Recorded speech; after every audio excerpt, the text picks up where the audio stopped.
Hi everyone, thanks for joining me. If you're new to this channel, prepare to be amazed.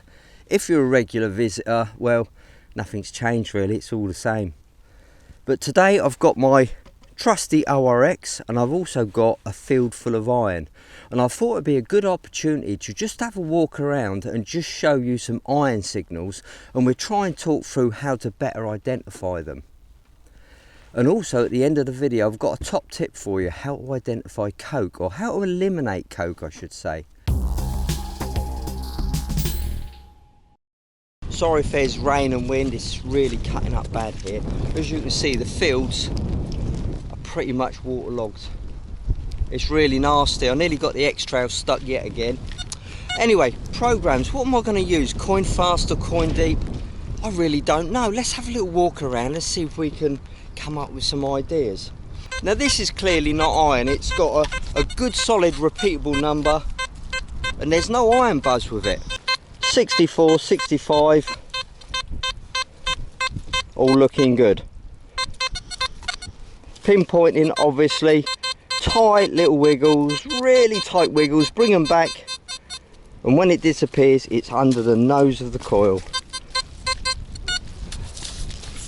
No, get out. Never work with children or animals. It's out. You can fill the hole in, mate. You can fill it in.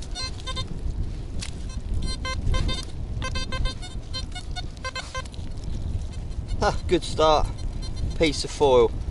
Oh, it's not a sign of what's going to happen today. Go on, away. So before we start, what are we really looking for in a signal? Well, to be fair with you, it varies, but if I'm on a field where there's lots of iron, I'm looking for a repeatable number, something which is grouping around the same numbers. Say like we just saw back there, 64, 65, that's a good sign.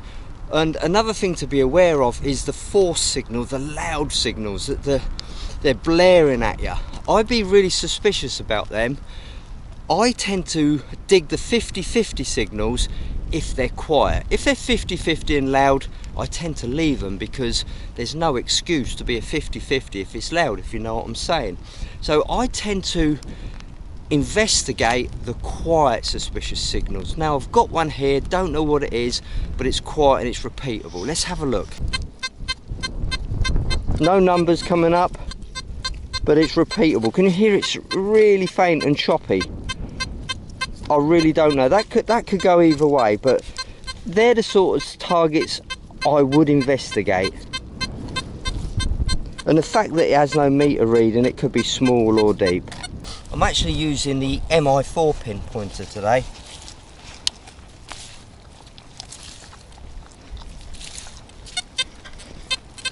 Here we go, it's in my hand. Oh, get out the way of the camera. Doing my head in already, dog.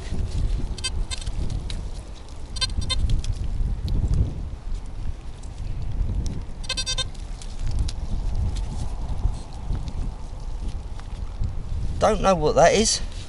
It's not coke because it's shiny. But what I do, I'll give that a little clean up and we'll have a look at that. Some conductive shiny stone. Well, interesting. This is quite an interesting field actually, because I'm looking around and there's loads and loads of weird looking stones. You see one there. We've got the stones there. This isn't typical of this neck of the woods.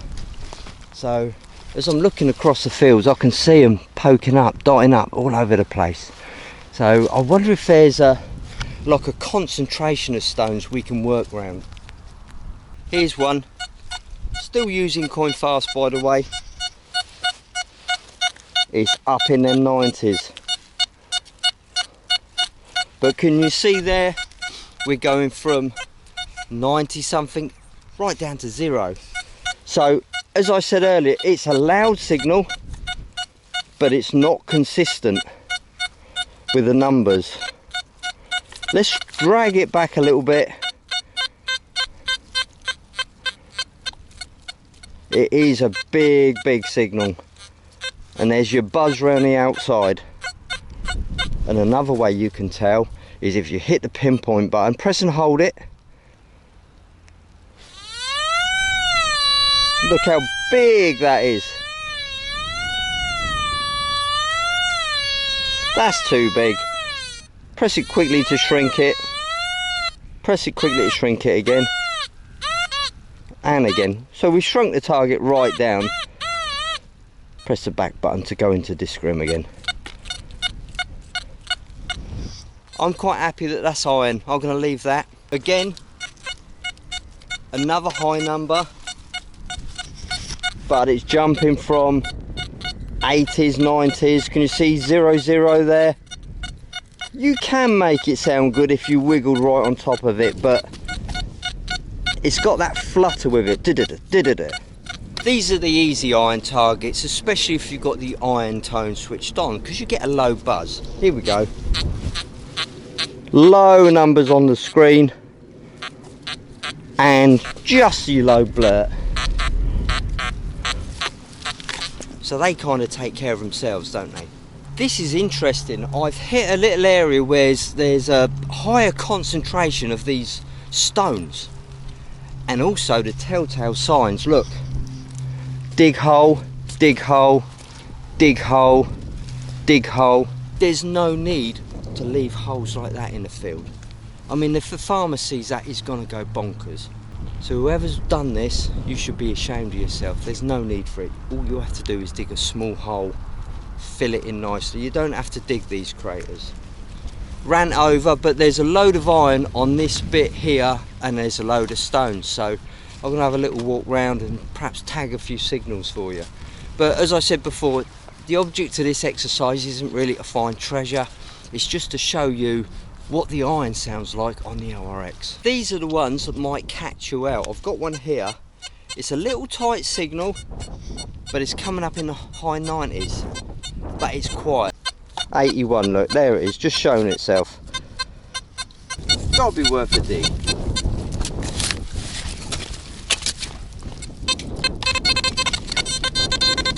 That's better, it's coming up at 77 now.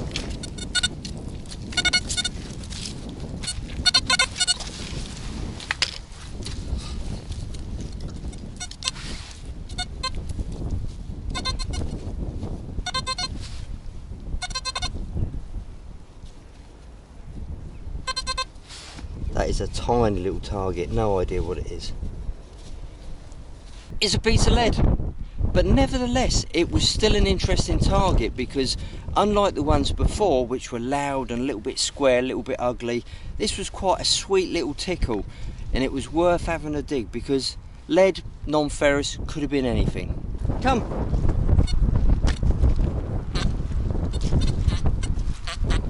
It's Master's voice.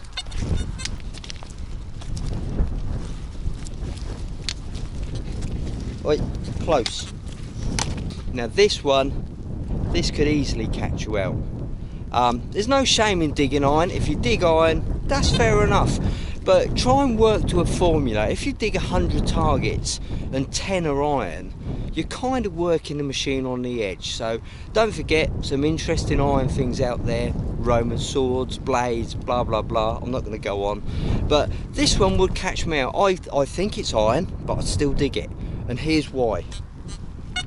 If the dog moves. Move. Move. Good girl. Right, okay. We've got the high numbers. We've got the solid grouping of the numbers. 80s, 90s. But if we go this way, it's got that little flutter with it. Can you hear it just misfiring? There it is, there's that misfire, and it's changing. All right, and it's just changing. So I'm 90% sure that's iron, but I'm gonna have a little look just in case. Of course, if you have a quiet signal and it's got the buzz with it, there's no reason why it can't be ferrous next to non-ferrous. We've got to bear that in mind as well.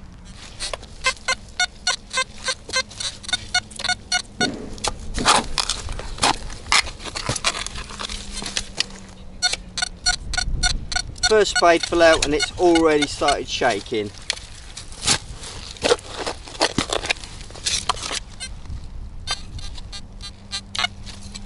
Here we go, it's out. Now it's out of the ground, it's clearly iron. But why did it catch us out? Let's have a look, see if it's an odd shape or something.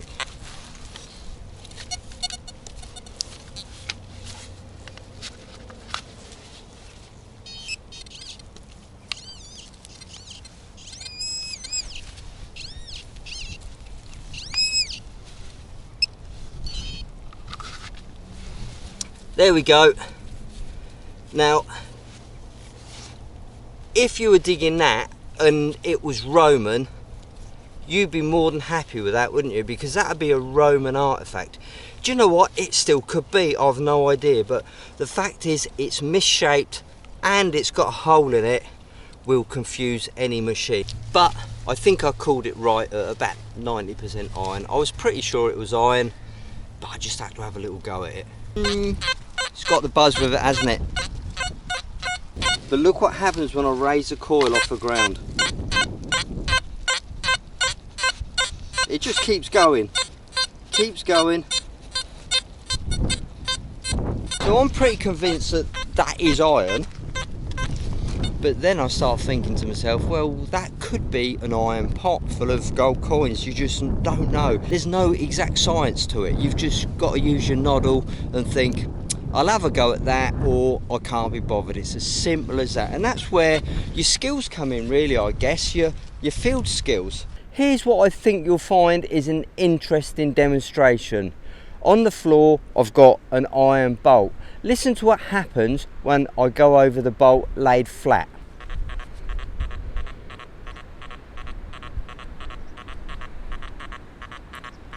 Okay, let's turn 90 degrees.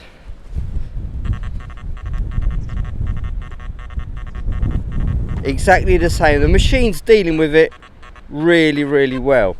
Now, what happens when I put the bolt in the ground? So we're picking up this area. Now take a look at this.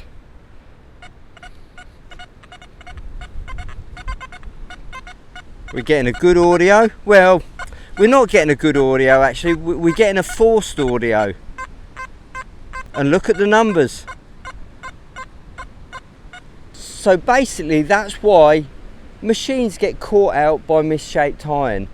It's not just the shape of the iron, it's the actual orientation of it. I'm not saying here rely on the ORX meter, but I do find the meter on the ORX a vital asset. I probably find myself relying on the meter a lot more with the ORX than I do with the Deus for some reason.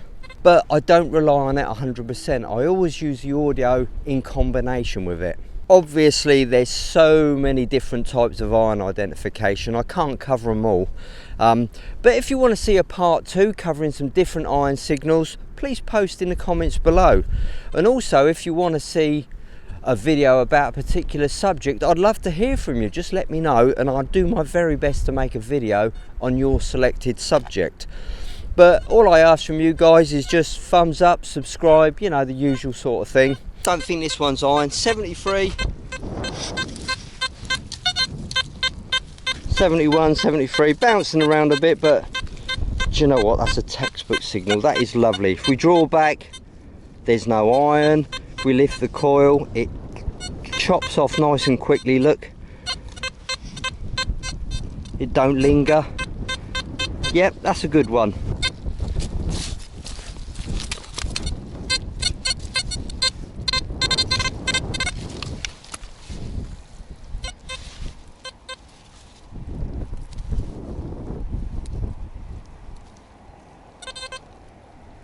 I think it's lead. Yeah, it's a lead ball of some sort. Yeah, musket ball, look. A little lead musket ball, see it? In amongst all this iron. Nice tiny little signal there. But interestingly enough,